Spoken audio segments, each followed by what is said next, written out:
अभी तो केवल असम से 7 लाख है, पूरे हिंदुस्तान में किया जाएगा ना तो 3 लाख और बढ़ जाएगा, ऐसा विशेषज्ञों का मानना है। क्योंकि मेन बांग्लादेशी समस्या असम में है, बाकी किसी राज्य की मुख्य समस्या नहीं है। असम के बाद ये समस्या बंगाल के लिए है। लेकिन जब देखिए जहाँ मेन ईपी सेंटर है वहीं 7 लाख है, तो बाकी जगह का 20 लाख थोड़े हो जाएंगे। उसी के लेवल जो गृह मंत्रालय के जो मेन सोर्स है उनका कहना है पूरी हिंदुस्तान में अगर एनआरसी करेंगे तो लगभग 10 लाख लोग निकलेंगे। तो अब बात करते हैं आंकड़ों पर। सरकार ने केवल आसाम में जब एनआरसी कराया था, केवल आसाम जो इतना छोटा राज्य है वहां का खर्चा आ गया था 1200 करोड़।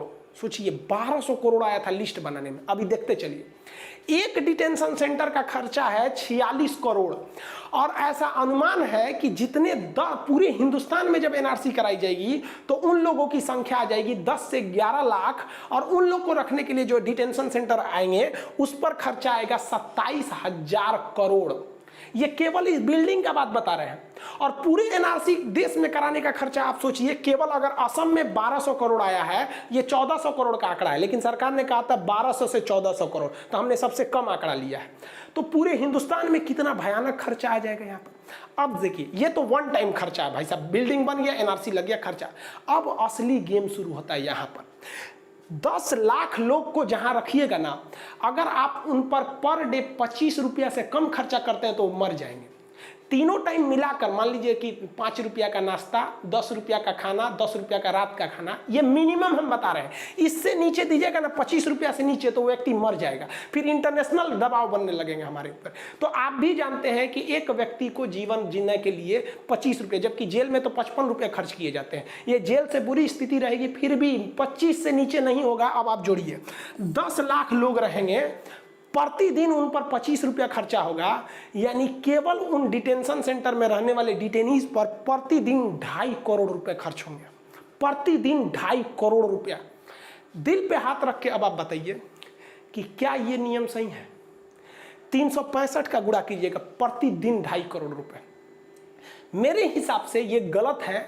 सही तब होता जब इन्हें बांग्लादेश लौटा दिया जाता, लेकिन बांग्लादेश को स्पष्ट कर दिया गया है कि यह हमारा मामला है, और ना ही अब इसमें सुधार हो सकता है, क्योंकि यह हमारे प्रधानमंत्री का लिखित जवाब है कि यह हमारा आंतरिक मामला है। अब बताइए 2.5 करोड़ रुपया कहाँ की समझदारी है। और अब समझ में आ रहा है कि जीडीपी -23.9 क्यों जा रहा है। ये नहीं समझ में आएगा, क्योंकि मीडिया में चल रहा है कि रिया चक्रवर्ती कहाँ गई, रिया चक्रवर्ती क्या कर रही है, ये नहीं समझ में आ रहा है। क्योंकि हमारे हिसाब से तो यही होना चाहिए कि भाई अगर आप बांग्लादेश से आए हैं तो आप चले जाए, डिपोर्ट कर दीजिए। यही होता भी है, नियम जो है। लेकिन यहाँ रख के यहाँ क्या किया जा रहा है, क्योंकि अभी क्या होगा, क्या किया जाएगा कि ये डिटेंशन सेंटर होगा, फिर इसमें मीडिया को घुसाया जाएगा, ये देखिए बांग्लादेशी का क्या हाल है, ये देखिए क्या हाल है। इससे क्या होगा कि जो कम पढ़े लिखे लोग हैं उनको लगेगा नहीं, गवर्नमेंट ने बहुत बेहतरीन काम किया। लेकिन जो वाकई दूर तक सोचने वाले हैं वो ये खर्चा करेंगे। आप बताइए, ये हमारे देश का खर्चा है। अगर 2.5 करोड़ रुपए प्रतिदिन स्टूडेंट्स के ऊपर खड़ा किया जाए ना, तो स्टूडेंट के अंदर इतनी क्षमता है ना कि नासा से आगे निकल सकते हैं सब। लेकिन ये 2.5 करोड़ रुपए नहीं खर्च किया जाएगा। हमारे हिसाब से ये ज्यादा खर्च है, उन्हें लौटा देना ज्यादा उचित रहता। अगर आपको लगता है कि नहीं असम के एनआरसी के हम विरोध में है, तो ये गलत है। हम इस बात के विरोध में है कि उनको यहां रख के 2.5 करोड़ रुपए प्रतिदिन खर्च करना गलत है, उन्हें वापस लौटाना चाहिए। आप क्या सोचते हैं इस आंकड़ा को देखने के बाद, क्या ये सही है? आप बता सकते हैं।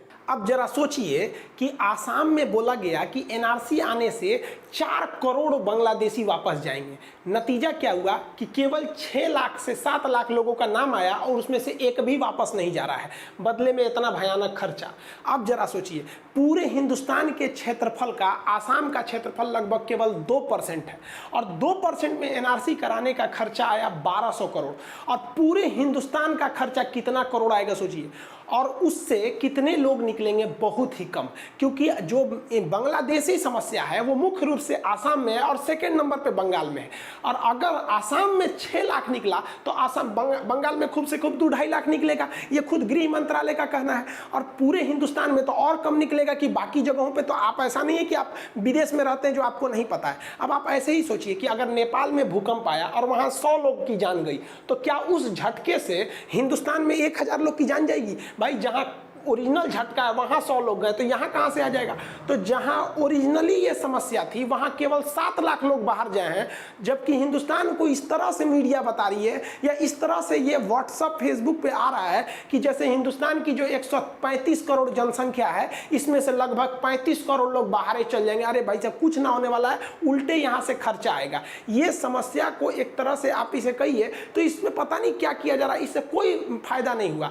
बल्कि बांग्लादेश से सीखना चाहिए। बांग्लादेश में म्यांमार से जो रोहिंग्या आए थे, बांग्लादेश ने उन्हें कोई डिटेंशन सेंटर में नहीं डाला, बल्कि उसने एक अलग से द्वीप दे दिया, वो उसी पे मछली मार के खाते रहते हैं लोग, बस हो गया यहाँ पर। तो भारत सरकार को भी इस तरह का कोई ऑप्शन निकालना चाहिए कि बदले में उनको यहाँ होटल टाइप का बना के डिटेंशन सेंटर में खाना दीजिएगा और हमारा जीडीपी चल जाएगा वहाँ। अब पूरे भारत में विरोध क्यों होने लगा एनआरसी को लेके, इसको समझिए। क्योंकि एनआरसी, एक और हमारे प्रधानमंत्री कहते हैं कि एनआरसी नहीं होगा और एक और गृह मंत्री कहते हैं कि एनआरसी होगा। विदेशी मीडिया इसका मजाक उड़ा देती है कि हिंदुस्तान के सबसे बड़े पद प्रधानमंत्री और गृह मंत्रालय जो बहुत मुख्य पद होता है, इन दोनों लोग अलग अलग स्टेटमेंट क्यों देते हैं। वो अलग बात है कि हमारी देश की मीडिया ये पूछती है कि मोदी जी आप पर्स रखते हैं कि नहीं, थकते क्यों नहीं।